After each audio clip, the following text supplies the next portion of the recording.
I know there are a ton of videos on the Cooler Master NR200, but this video is gonna be different because I'm gonna tell you stuff about this case that I don't see a lot of people talk about, such as crazy third-party accessories that make this case even cooler, the amazing community that stands behind this case, and I'm gonna be doing a deep dive into my thoughts on each of the components that I used in this build. And this is a follow-up to my how to build a small form factor PC / how to build in the NR200, which you guys can find over here. My name's Dan and welcome to Ahnestly.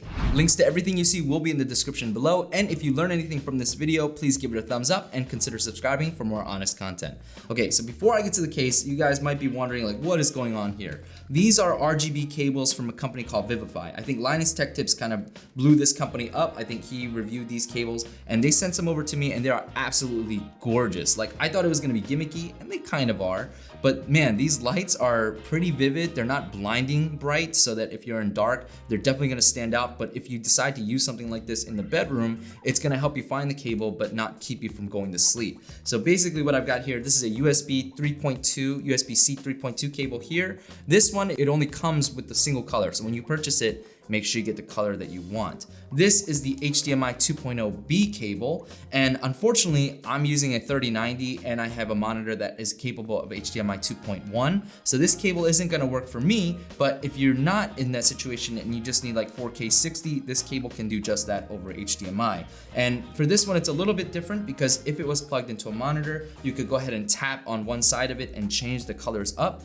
So it is RGB and it won't just unicorn cycle like this. But you can pay $10 more and you can get one that actually syncs with Razer Chroma. If you want to flex on your friends about how much RGB you can fit on your computer, these are definitely a head turner. Okay, so that's enough for the cables. I just figured that I'd talk about them because Vivify was kind enough to send them over, and I do think they look absolutely beautiful. Anyways, this case, the NR200. Over the past 2 months, I have absolutely fallen head over heels over this case, like in a way that I haven't really done for any other case. And there's 3 reasons why. One is because it is incredibly easy to work in and to continue working in, which is not always the case for every case.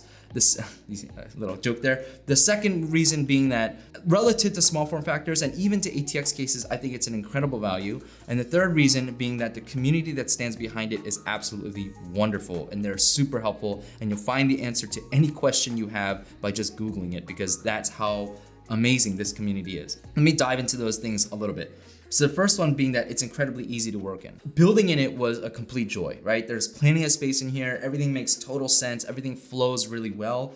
But that is, I've had cases where it's easy to build in, but the real amazing thing was like, I wasn't sure exactly what I should do about the fan orientation, and I wanted to experiment with different setups, and I was really worried that, for example, I'm using an air cooler, that I was gonna have to detach the air cooler, flip out the fans, install it again, and you don't have a ton of space to work in because it's a small form factor case. And I'm happy to tell you that I was able to do that only just by removing the top, and that was it. And I was blown away by how easy it was. On top of that, I actually flipped out the case fans here, and the case fans are great because they are toolless install, so you don't need to do any crazy grinding away of like the fat screws into these tiny slots, leaving metal grind marks, nothing like that. So that's super easy to do. And the creme de la creme here was that I was actually able to completely switch out my power supply with the cables. I had to change the cables completely, and I did all that by only removing the top, again, toollessly, and the graphics card, and that was it. And I was able to do that, and that is like unheard of in the small form factor world. If you want to switch out a power supply, you're gonna have to tear that sucker down. And so I was like, oh wow, this was so painless. It was pretty darn amazing. So yeah, that's the first reason. Second reason being that I think it's an incredible value for what you get. I think it's like $99 US if you want to get the case itself, but for like $15 more, you can get a tempered glass version, and the tempered glass is there. I'm not using it because I want more airflow, but maybe in the future if I change to an AIO or I decide to go a little bit more RGB / pretty internally, I'll use that, so I have it just in case. But it's like $15 for a tempered glass side. I don't know what that typically costs, but you know, to me that wasn't that expensive to have it on hand just in case. On top of that, for that money, you actually get 2 case fans up top, 2 120mm case fans that install toollessly, and then on top of that, this body is not plastic. It's actually, it may be aluminum, I'm not really sure, but it's definitely like a metal.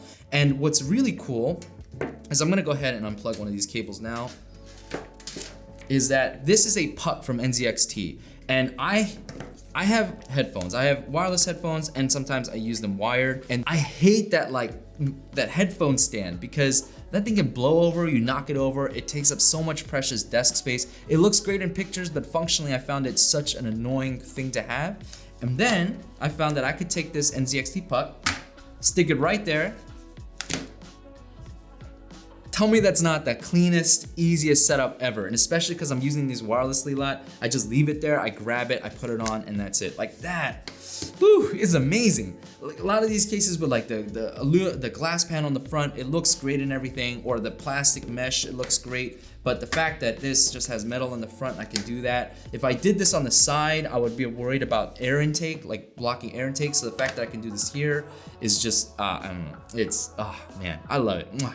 Hats off to you, Cooler Master, you did a great job. Unfortunately, with their power supply, I didn't do such a good job, so we'll get there in a minute. Okay, so anyways, the third point is the community. The community is absolutely amazing. I already talked about that there are a ton of videos out there if you want to learn about this case, how to build in this case, will certain things fit in this case. All those things are answered by the community, but the community goes a step further. They're like, can I fit this cooler into my PC, into my NR200? And they're like, yes, if you take X, Y, and Z steps. And they show you everything. They show you grinding down certain edges of various like coolers and stuff. It's really cool. And then I'm gonna talk about this a little bit later, but the community actually comes together, or some people have figured out in the community how to make this case even cooler, right? For example, this case says, hey, if you want to do an all-in-one cooler, you should have the radiator mounted to the side using the side panel it comes with, but that's not the ideal radiator placement. The ideal radiator placement in this case would be up top.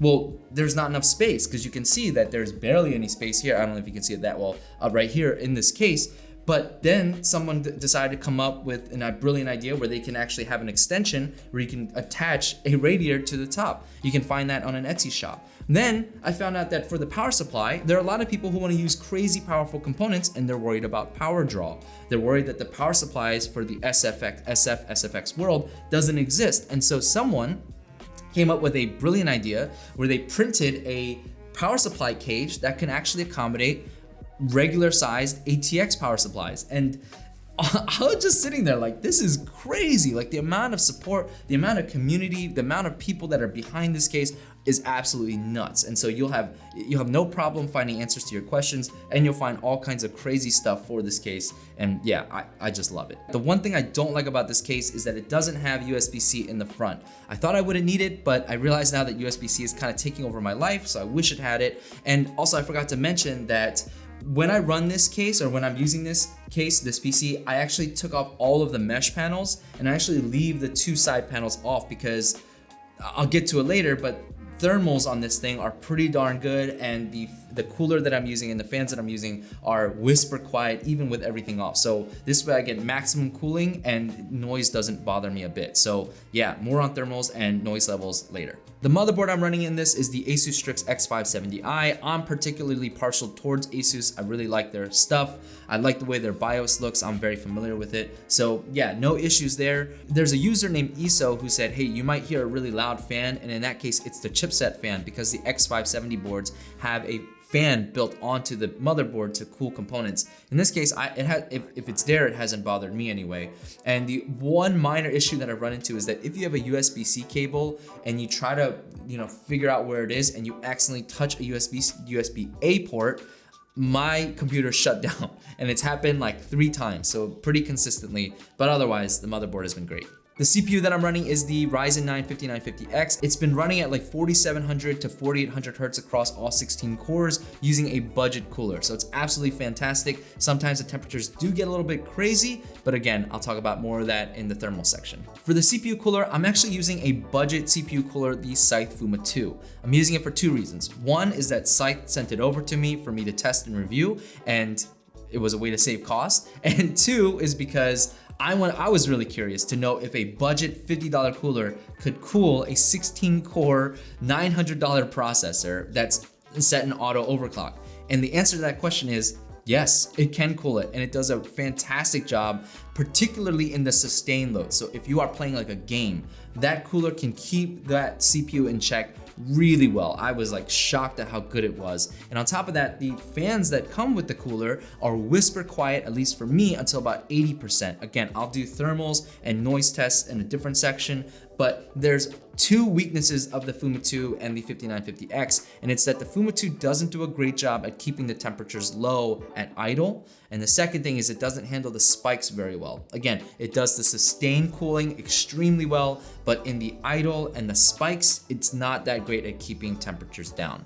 The graphics card I'm running on this is the Asus 3090 Strix, and not only is it an incredibly powerful card, but it's also whisper quiet and very cool because it is by far the coolest component in this PC, both at idle and when I'm ramped up playing games and things like that. So yeah, it's an excellent card. And when I'm not using this, like if I'm working during the day, I'll just have it mining using NiceHash. And even then I can set the noise level fairly low and it still has a pretty good hash rate and it still does a fantastic job at keeping the card cool.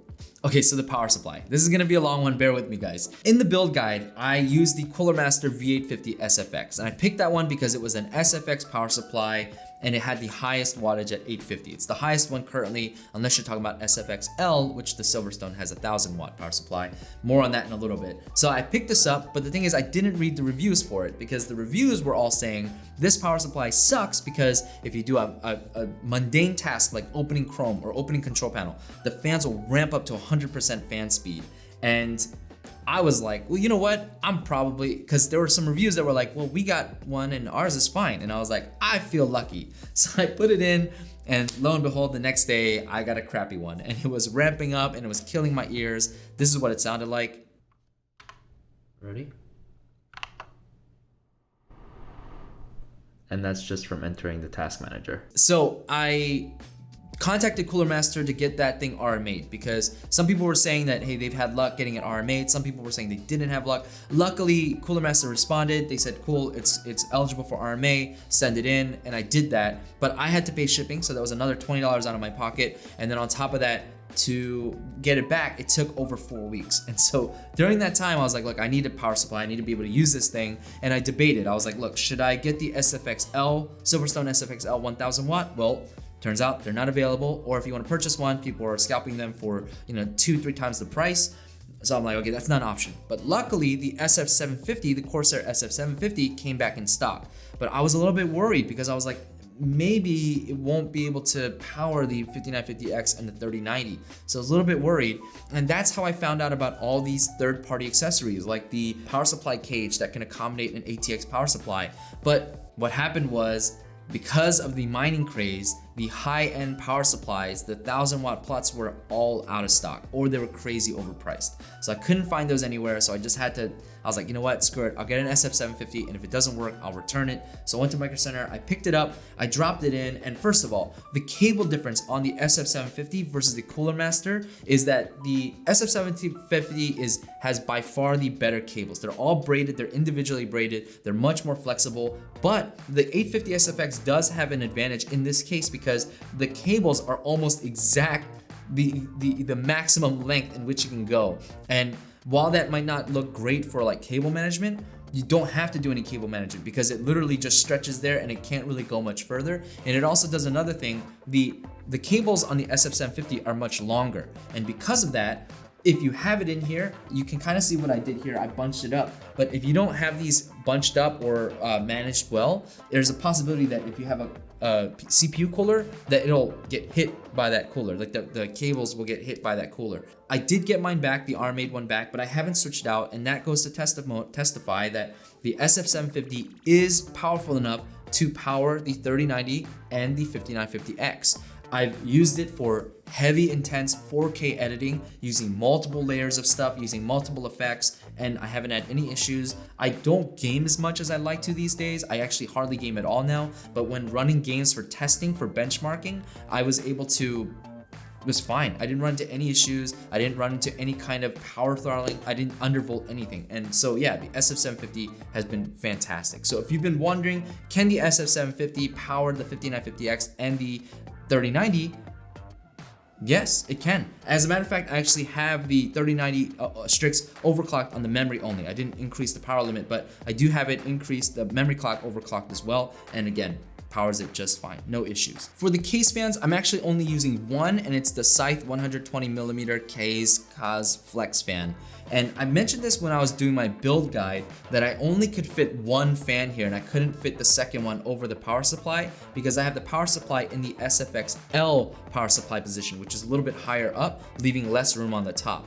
Now, a lot of you guys have commented saying, hey, if you move that power supply down and scrunch the cables up, you should be able to fit a 120mm fan just fine. And I tried doing that, but no matter how much I scrunched those cables up, I just wasn't comfortable because there was always a little bit of pressure on the graphics card, and there's already quite a significant amount of sag because the 3090 is just so heavy. It's just such a beefy card. So because of that, I moved it back up to the SFXL position. And also in my testing, I found that one fan actually proved to be better than two. Now, some of you guys might be wondering, well, why don't you use a slim fan then? And actually, Scythe sent me 2 slim fans to put under the graphics card, but I opted not to do that because in reading, I found it didn't make a huge difference. But the other reason is because Cooler Master doesn't allow you to actually physically screw fans into anywhere. You have to use these toolless sets, these toolless rubber grommets, and the cage, it comes with like a fan cover, like an open fan cover that prevents the fans from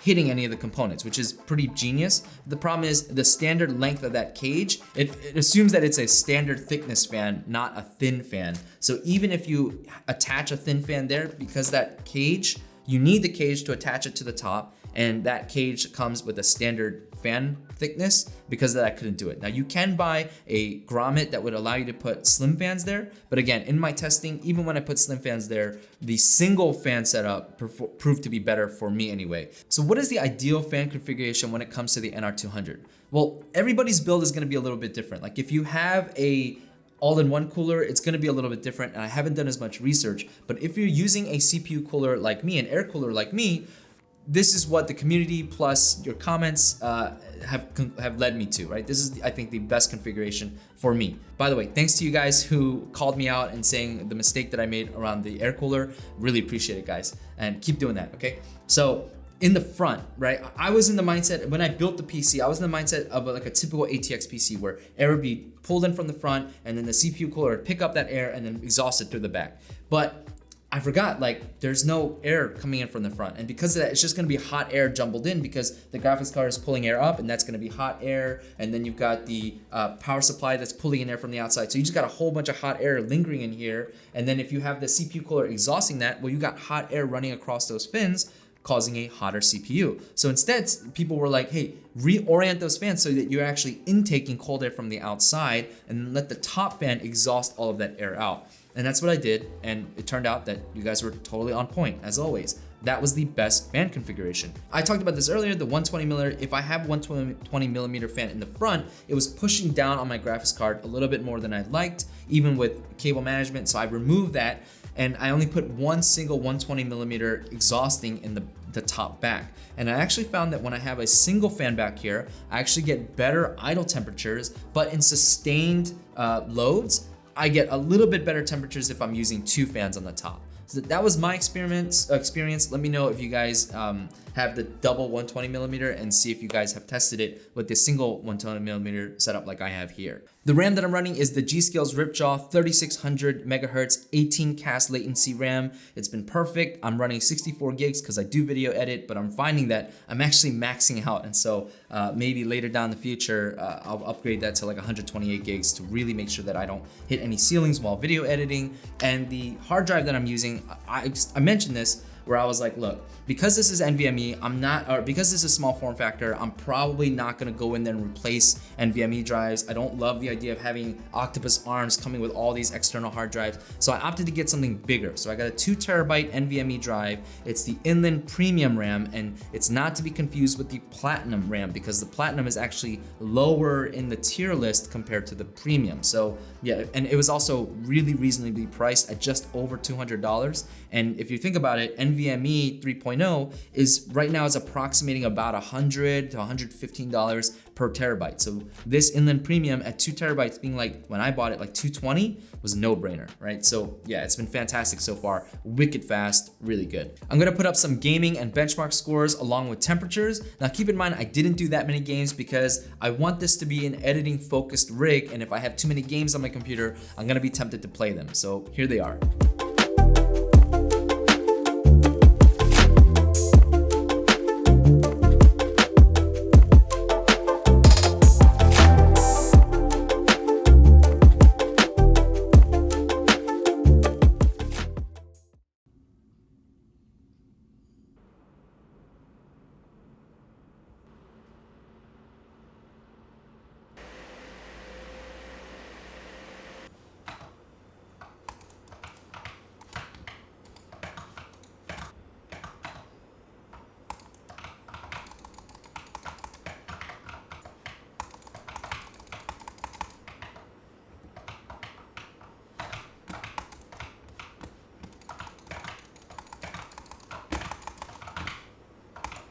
You guys can see, just like I said, the Fuma 2 does an incredible job at keeping those temperatures down and sustained loads, but doesn't do a great job during idle as well as during the spikes. So I may have to switch out the cooler because I want more longevity in my processor. But if you guys have a less powerful processor, something that's gets less hot than the 5950X, the Fuma 2 is going to be an excellent option.